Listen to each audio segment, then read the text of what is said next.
Shalom Uvracha. Ce Shabbat,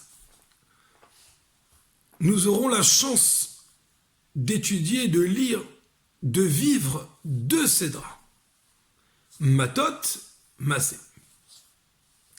Non seulement qu'on va lire deux Sédras, mais on a la chance aussi que ce soit le Shabbat Chazak, le Shabbat du renforcement, puisqu'en effet, on va terminer la Parashat Massé qui va en même temps clôturer le quatrième livre de la Torah, et on va engendrer à Mincha dans le cinquième livre, le Chumash Devarim.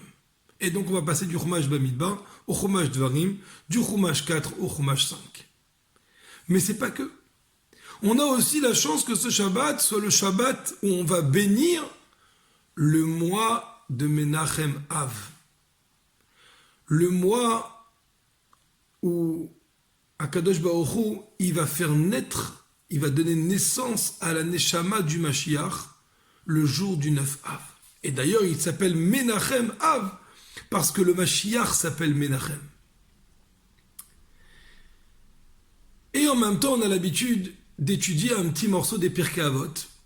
Et donc, on va s'arrêter sur une Mishnah qui est tellement importante. Et là, à l'heure où je vous parle, on est aujourd'hui mercredi, le 23 du mois de Tammuz. Et j'insiste pour dire la date, parce qu'aujourd'hui, on va étudier dans le Chumash du jour, où on a passé de la Parashat de Matot à la Parashat de Massé, puisqu'on a la jonction entre les deux, justement dans la quatrième montée, lorsqu'elles sont collées les deux parachutes ensemble. Et on va voir, à la fin du Chumash du jour, la mort de Aaron. Et ce qui est très étonnant dans la mort de Aaron, par rapport aux autres tzadikim, c'est que la Torah nous donne la date exacte du jour de sa mort. Ce qu'elle ne fait pas avec les autres sages de la Torah, ni avec Abraham, le premier patriarche, ni avec Yitzhak, le deuxième, ni avec Yaakov, ni avec Moshe Rabbeinu, ni avec personne. La Torah ne donne jamais de date de disparition de ce monde, si ce n'est que celle de Aaron.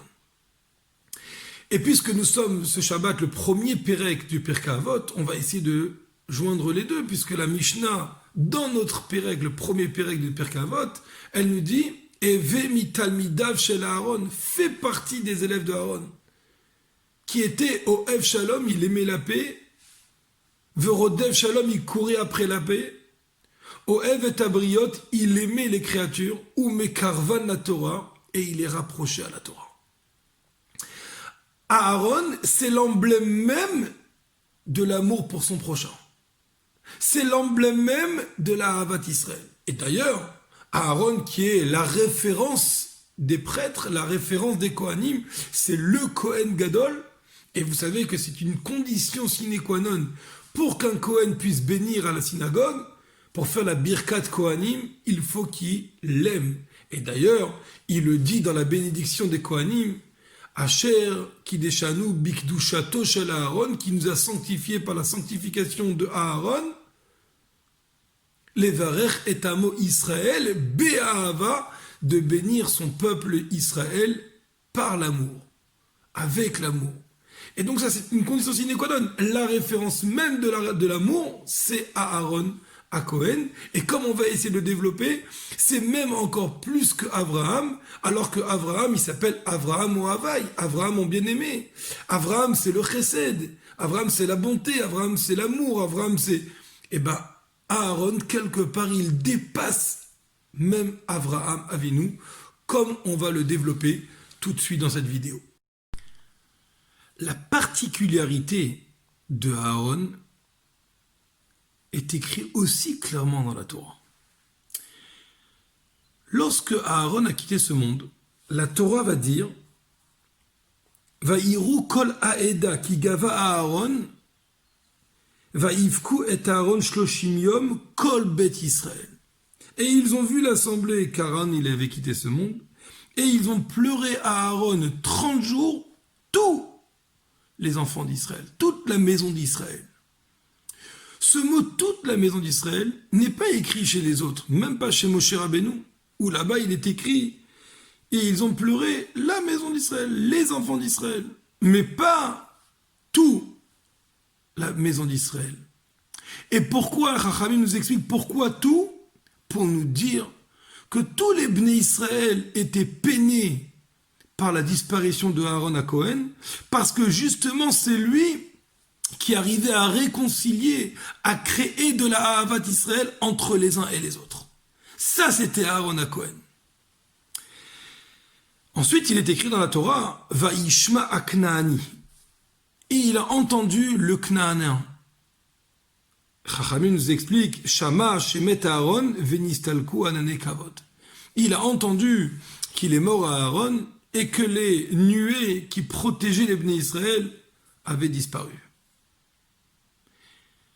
Et donc il y a ici un lien entre la mort de Aaron, qui était un homme de paix, un homme d'amour, un homme qui créait de l'amour entre les uns et les autres, et la disparition des Anané Kavod, des nuées.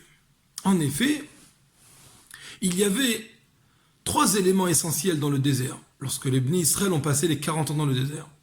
Premièrement, il y avait donc les Anané Kavod, puisque c'est par le mérite de Aaron qu'on avait les Anané Kavod.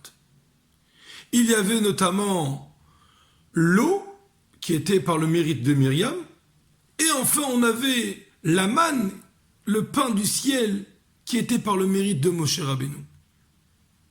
Alors la manne, elle était rationnée par personne. Omer la goulgolette, la Torah nous dit, une mesure par tête. On ne pouvait pas prendre plus. L'eau n'était peut-être pas rationnée, mais en tout cas elle était divisée. Chacun recevait un petit peu d'eau, ou une partie de l'eau, même s'il n'était pas limité, il pouvait prendre combien il en voulait, mais l'eau elle était divisée devant les maisons de chacun. Par contre, les Anané Kavod, les nuées, enveloppaient tout le monde d'une façon égale. Les Anané Kavod montraient qu'il n'y a pas de différence entre les uns et les autres. Il n'y avait pas à ce moment-là la différence entre un tzaddik ou un rachat, un Benoni. Tout le monde était protégé de la même façon. C'était une enveloppe qui entourait tous les Bnei Israël. Et maintenant on a compris le lien qu'il y a entre les nuées d'honneur, les Anané Kavod, et la mort d'Aaron qui était Ohev Shalom Verodev Shalom. Parce que finalement ces nuées représentent justement le fait que tout le monde est sous la même couverture, sous la même enveloppe. C'est une seule et unique chose, ça montre sur le fait qu'il n'y a pas de différence entre les uns et les autres, et c'est ça qui crée l'amour, puisque la discorde provient justement du fait que l'un ne retrouve pas la qualité chez l'autre. Et là, l'Anané Kavod montre que tout le monde, ils sont égaux. Et ça, on va le voir aussi avec le nom de Aaron. C'est très intéressant. On va voir que Aaron, il va d'abord, dans son nom, il y a le mot Ar, qui est un synonyme du mot amour, Ahava. Mais à part ça, il y a aussi les initiales du mot Ahava, puisque Aaron commence par Aleph He, et donc il y a ici le shoresh, la source, le dibour amatri, qui sont donc les initiales du mot Ahava qui veut dire l'amour. Ensuite, il y a le resh. Le resh qui veut dire, c'est pas simplement un simple amour, c'est Ahava Rabba, c'est le grand amour, c'est celui qui dépasse le niveau du Seder Yishalshelut, de l'enchaînement des mondes.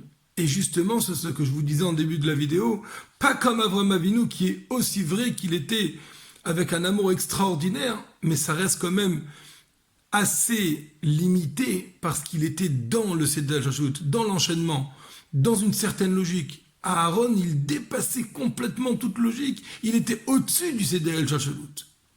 Et enfin, ça se termine, le mot Aaron, par un Nun, simple, un Nun qu'on appelle le Nun final, qui va descendre, c'est comme un bâton qui va descendre très très bas, pour dire que cet amour n'était pas simplement théorique, elle descendait jusqu'à la pratique absolue, elle descendait jusqu'à le Maaseh Bepoel, l'action concrète.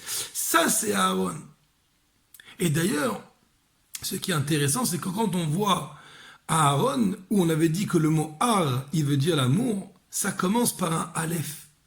Aleph, qui est la première lettre de l'alphabet, mais qui est aussi le mot Pélé. C'est les mêmes lettres que le mot Pélé, qui veut dire extraordinaire.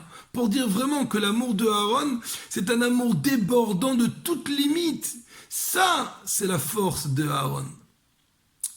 Certainement que tout le monde sait que nous sommes maintenant dans la période des 3 semaines, et puisque cette semaine on est Rosh Chodesh Av, on va rentrer dans Rosh Chodesh Av. Je veux dire, quand j'ai cette semaine, c'est après Shabbat, on va rentrer dans Rosh Chodesh Av. Alors on va rentrer justement dans cette période de 9 jours. Les 9 jours qu'on appelle la semaine maigre chez certains, où on a des restrictions au niveau des joies, l'expression de joie, on ne peut pas la faire à 100%, à cause justement qu'il y a la destruction du temple, et même la Gemara elle dit, tout celui qui n'a pas connu la construction du temple, celui qui n'a pas vécu cette reconstruction, alors c'est comme si il a connu la destruction du temple, donc c'est des moments terribles. Mais en même temps, les 9 jours sont aussi des jours de positivité pour pouvoir faire encore mieux. Et tout le monde sait que la destruction du temple, donc le côté négatif, a eu lieu à cause d'un problème de Ahavat Israël. Justement à cause d'un problème de l'amour de son prochain. Qui est quelque part considéré comme l'idolâtrie, parce que le premier Beth Amikdash a été détruit à cause de l'idolâtrie principalement, le deuxième Beth Amikdash a été détruit à cause d'un manque d'Ahavat Israël. Et donc, on met sur un piédestal un manque d'Ahavat Israël avec de l'idolâtrie. C'est énorme.